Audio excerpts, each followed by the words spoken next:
Hello and welcome back to Greenhill Today. My name is Lane Herbert. And I'm Tej Dingra.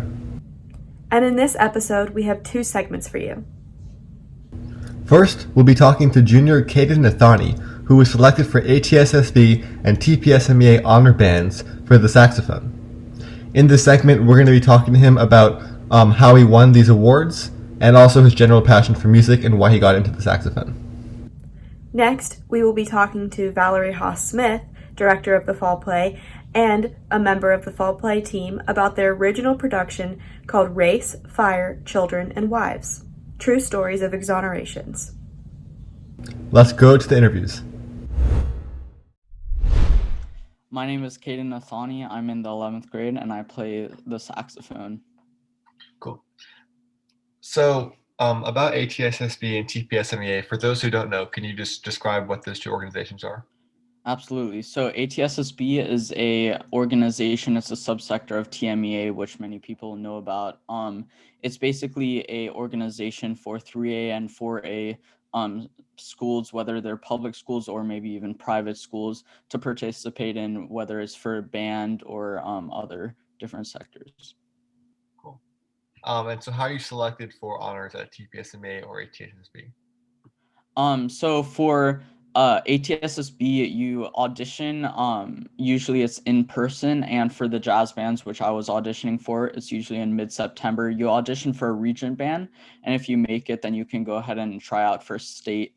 For TPSMEA, every year you record it in about like mid-October to late October. You record an audition, submit it, and then they'll tell you if you made the state bands. Cool. Okay, so you play saxophone. Can you sort of tell me and tell the viewers why you chose the instrument and then what age you started playing it?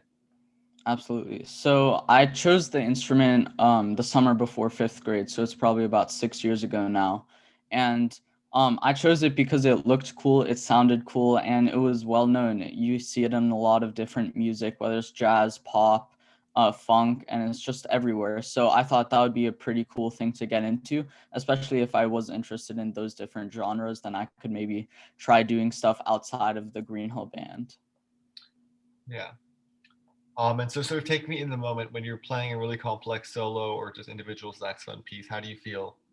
I listen and try to think about what I can play that expresses how I'm feeling and how I want other people to feel. And it's just all about self-expression. Right.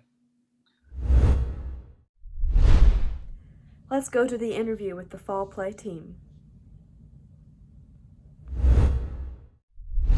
So my name is Valerie Haas-Smith. I'm the theater director and drama instructor here for upper school here at Greenhill. And oh my God, this is my 5th year. All right. Time flies. Yeah. So could you just quickly just tell me, what was it like for the first time directing a play that was written by your own students and researched by your own students? Here, we had a piece originally and we were already doing this bit and suddenly that was out. And so then we find ourselves like already a few weeks into the semester and none of this creative based on the text could happen. You know, you couldn't think ahead. You had to first get the text starting to be created. And then it was literally happening as the students were writing.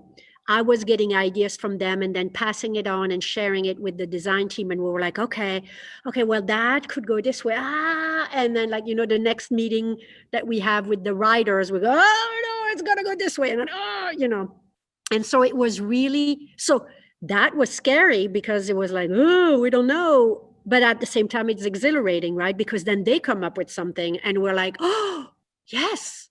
Oh my gosh. So it seems like it's a much more free-flowing process in comparison to when you have a previously written work and it's just about mastering it. So I guess, just speaking for yourself, as your role as director, you've been here 5 years, you've done 5 fall plays, I'm guessing. how has your role switched in terms of how you approach your students and how you approach making the show the best it can be? Particularly for this one? Yes, for this one. Yeah. So I felt that the first thing that I had to do, both for them, for me, for the creative team, for the tech team, the tech students, was to go, literally, we're going